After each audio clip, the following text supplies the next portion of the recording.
ओम नमः शिवाय। आज हम आपको सुनाने जा रहे हैं शिव पुराण का चौथा अध्याय, जो है सनत कुमार व्यास संवाद। सूत जी कहते हैं, हे मुनियो, इस साधन का महात्म्य बताते समय में एक प्राचीन वृत्तांत का वर्णन करूंगा, जिसे आप ध्यानपूर्वक सुने। बहुत पहले की बात है। पराशर मुनि के पुत्र मेरे गुरु व्यासदेव जी सरस्वती नदी के तट पर तपस्या कर रहे थे।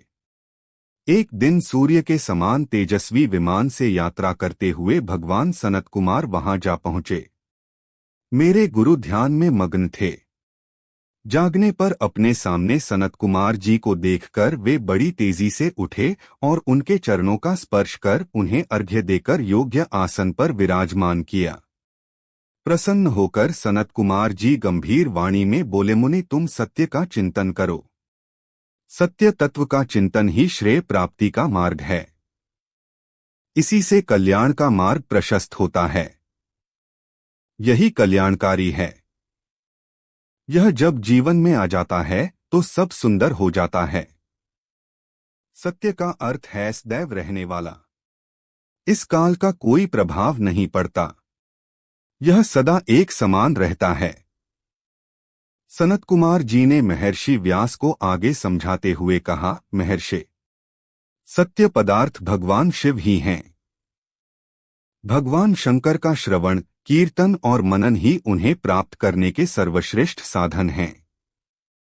पूर्व काल में मैं दूसरे अनेकानेक साधनों के भ्रम में पड़ा घूमता हुआ तपस्या करने मंदराचल पर जा पहुंचा।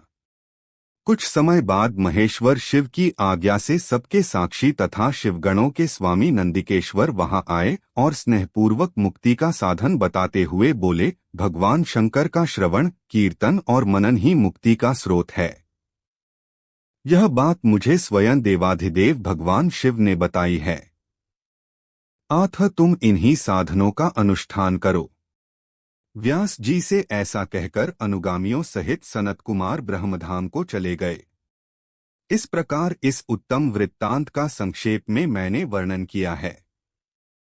ऋषि बोले, सूत जी, आपने श्रवण, कीर्तन और मनन को मुक्ति का उपाय बताया है, किंतु जो मनुष्य इन तीनों साधनों में असमर्थ हो, वह मनुष्य कैसे मुक्त हो सकता है?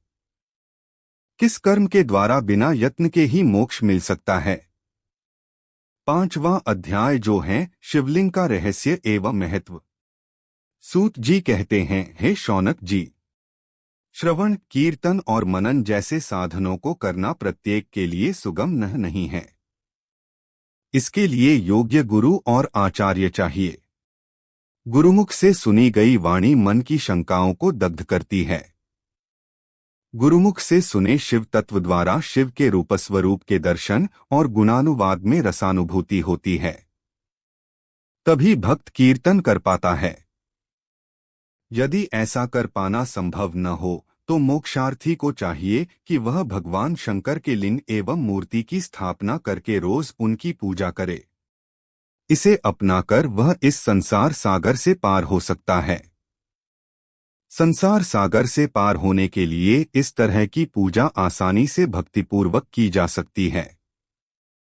अपनी शक्ति एवं सामर्थ्य के अनुसार धनराशि से शिवलिंग या शिवमूर्ति की स्थापना कर भक्तिभाव से उसकी पूजा करनी चाहिए।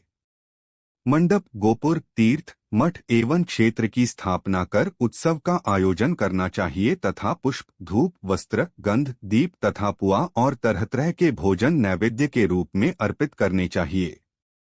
श्री शिवजी ब्रह्मरूप और निष्कल अर्थात कला रहित भी हैं और कला सहित भी। मनुष्य इन दोनों स्वरूपों की पूजा करते हैं। शंकर जी को ही ब्रह्मा पदवी भी प्राप्त है। कलापूर्ण भगवान शिव की मूर्ति पूजा भी मनुष्यों द्वारा की जाती है और वेदों ने भी इस तरह की पूजा की आज्ञा प्रदान की है। सनत कुमार जी ने पूछा, है नंदिकेश्वर, पूर्व काल में उत्पन्न हुए लिंगबेर अर्थात मूर्ति की उत्पत्ति के संबंध में आप हमें विस्तार से बताइए। नंदिकेश्वर ने बताया, मुनीश्वर, प्राचीन काल में एक बार ब्रह्मा और विष्णु के मध्य युद्ध हुआ तो उनके बीच स्तंभ रूप में शिवजी प्रकट हो गए। इस प्रकार उन्होंने पृथ्वीलोक का संरक्षण किया। उसी दिन से महादेव जी का लिंग के साथ साथ मूर्ति पूजन भी जगत में प्रचलित हो गया। अन्य देवताओं की साकार अर्थात मूर्ति पूजा होने लगी, जो कि अभीष्ट फल प्रदान करने वाली थी। परंतु शिवजी के लिंग और मूर्ति दोनों रूप ही पूजनीय हैं। छठा अध्याय जो है ब्रह्मा विष्णु युद्ध। नंदिकेश्वर बोले, पूर्व काल में श्री विष्णु अपनी पत्नी श्री लक्ष्मी जी के साथ शेषशय्या पर शयन कर रहे थे। तब एक बार ब्रह्मा जी वहां पहुंचे और विष्णु जी को पुत्र कहकर पुकारने लगे, पुत्र उठो, मैं तुम्हारा ईश्वर तुम्हारे सामने खड़ा हूं। यह सुनकर विष्णु जी को क्रोध आ गया। फिर भी शांत रहते हुए वे बोले, पुत्र तुम्हारा कल्याण हो, कहो अपने पिता के पास कैसे आना हुआ। यह सुनकर ब्रह्मा जी कहने लगे, मैं तुम्हारा रक्षक हूं, सारे जगत का पितामह हूं, सारा जगत मुझ में निवास करता है। तू मेरी नाभि कमल से प्रकट होकर मुझसे ऐसी बातें कर रहा है। इस प्रकार दोनों में विवाद होने लगा। तब वे दोनों अपने को प्रभु कहते कहते एक दूसरे का वध करने को तैयार हो गए। हंस और गरुड़ पर बैठे दोनों परस्पर युद्ध करने लगे। ब्रह्मा जी के वक्षस्थल में विष्णु जी ने अनेकों अस्त्रों का प्रहार करके उन्हें व्याकुल कर दिया।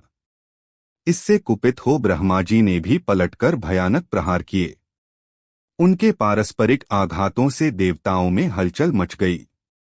वे घबराए और त्रिशूलधारी भगवान शिव के पास गए और उन्हें सारी व्यथा सुनाई। भगवान शिव अपनी सभा में उमा देवी सहित सिंहासन पर विराजमान थे और मंद मंद मुस्करा रहे थे।